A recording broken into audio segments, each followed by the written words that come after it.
ఎంతోమంది students exams అనగానే ఎక్కువగా నేనేమీ చదవలేదు, ఇంకా నేను సరిగ్గా రాయలేనేమో అని ఫెయిల్ అవుతామనే భయం ఎక్కువ అయిపోతుంది. కానీ వాళ్ళకి తెలియని విషయం ఏమిటంటే 3 రోజుల్లో కూడా మనం ఎంతో బాగా చదివి రాయగలమని. ఈ వీడియో యావరేజ్ స్టూడెంట్స్కి ఇంకా మిడిల్ బెంచెస్ని దృష్టిలో పెట్టుకొని చేయడం జరుగుతుంది. అయితే ఈ వీడియోలో నేను మీకు కొన్ని విషయాలు చెబుతాను. అవి ఏమిటంటే పరీక్షకు ముందు 3 రోజుల్లో చదువుకోవడానికి కొన్ని మంచి మార్గాలు ఉన్నాయి. అవి మీరు తెలుసుకుంటే మంచి మార్క్స్తో పాస్ అయ్యే అవకాశం ఉంటుంది. బాగా చదివితే ఇంకా ఎక్కువ కూడా రావచ్చు. నేను చెప్పబోయే టిప్స్లో చివరి టిప్ మీకు చాలా బాగా ఉపయోగపడుతుంది. ఇంకా ఈ వీడియో స్టార్ట్ చేసే ముందు నాది ఒక చిన్న రిక్వెస్ట్. వీడియో చూస్తున్నారు కానీ సబ్స్క్రైబ్ చేసుకోవడం లేదు.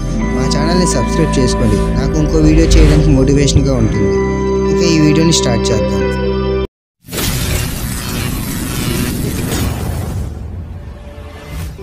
నెంబర్ 1, ప్లాన్ సెటప్ చేయడం. మీ చేతిలో ఎన్ని రోజులు ఉన్నాయో మీకు తెలిసినట్లయితే దానికి అనుగుణంగా టైం టేబుల్ని రూపొందించుకోండి. ప్రిపరేషన్ కోసం మొదటి 2 రోజులు ఇంకా 3వ రోజుని ఈ 2 రోజుల్లో చదివినది ఒకసారి చూసుకోండి. నెంబర్ 2, రాసుకున్న టైం టేబుల్ను అమలు చేయడం. సుమారు 8 నుండి 10 గంటల పాటు చదువుకోవడం చేయండి. మీరు చేయగలిగితే మీరు ఎక్కువసేపు చదువుకోవచ్చు, కానీ అది మీకు ఎక్కువ అలసట కలిగించవచ్చు. ఇంకా మరుసటి రోజు టైం టేబుల్కు ఇబ్బంది కలిగించవచ్చు. కాబట్టి ఇది సలహాగా నేను చెప్పను. ఒక సమయంలో గరిష్టంగా 1 గంట పాటు అధ్యయనం చేసి ఆపై సుమారుగా 15 నిమిషాలు రెస్ట్ తీసుకోండి. నెంబర్ 3, అనుకూలమైన వాతావరణాన్ని ఏర్పాటు చేసుకోండి. మీ స్టడీ డెస్క్ని త్వరగా శుభ్రం చేయడానికి 15 నిమిషాలు కేటాయించండి.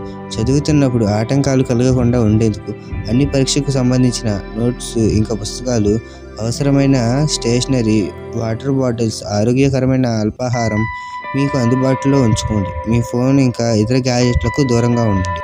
నెంబర్ 4, పరధ్యానంగా ఉండకండి.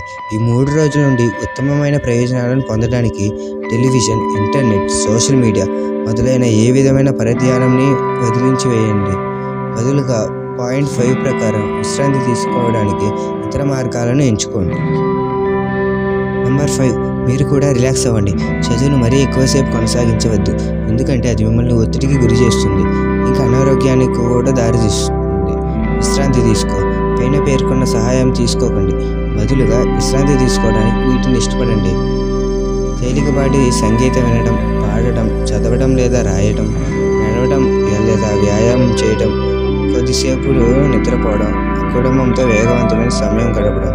మీకు మీ సమయం వంటివి చేయడానికి కానీ ఈ కార్యకలాపాలకు రోజుకు 1 గంట కంటే ఎక్కువ సమయం ఇవ్వద్దు. నెంబర్ 6, బాగా నిద్రపోండి. గరిష్టంగా రాత్రి 11 గంటలకు నిద్రపోండి. ఇంకా ఉదయం 7 నుండి 8 గంటలకు మేలుకోండి. ఈ విధంగా మీరు 8 నుండి 9 గంటల నిద్రను కలిగి ఉంటారు. మీరు మరుసటి రోజు పూర్తిగా రీఛార్జ్ చేయబడతారు. నెంబర్ 8, భయపడవద్దు. చివరగా భయపడవద్దు. మీరు పైన పేర్కొన్న అంశాలను హృదయపూర్వకంగా మరియు నిజాయితీగా చేస్తే మీరు భయపడాల్సిన అవసరం లేదు, ఎందుకంటే మీరు మీ వంతు కృషి చేస్తారు కాబట్టి. మీరు పరీక్షను ఆత్మవిశ్వాసంతో రాయాలి. అలాగే మీ పట్ల నిజాయితీగా ఉండండి, ఎందుకంటే మీరు ఉత్తమమైన దానిని ఎప్పుడు ఇస్తున్నారో, ఇంకా మీరు ఎప్పుడు సమయాన్ని వృధా చేస్తున్నారో మరియు మిమ్మల్ని మీరు మోసం చేసుకుంటున్నారో మీ అంతర్గత ఆత్మకు ఎల్లప్పుడూ తెలుసు. అది మీకు సహాయపడుతుందని ఆశిస్తూ all the best and happy study guys. ఈ వీడియో కనుక మీకు ఇన్ఫర్మేటివ్ అనిపిస్తే మన ఛానల్ అయితే సబ్స్క్రైబ్ చేసుకొని వీడియోకి అయితే లైక్ చేయండి. ఇంకా మీ ఫ్రెండ్స్కి కూడా షేర్ చేయండి. ఈ వీడియో యూస్ఫుల్గా ఉంటుంది మీ ఫ్రెండ్స్కి కూడా. మళ్ళీ నెక్స్ట్ వీడియోతో కలుద్దాం.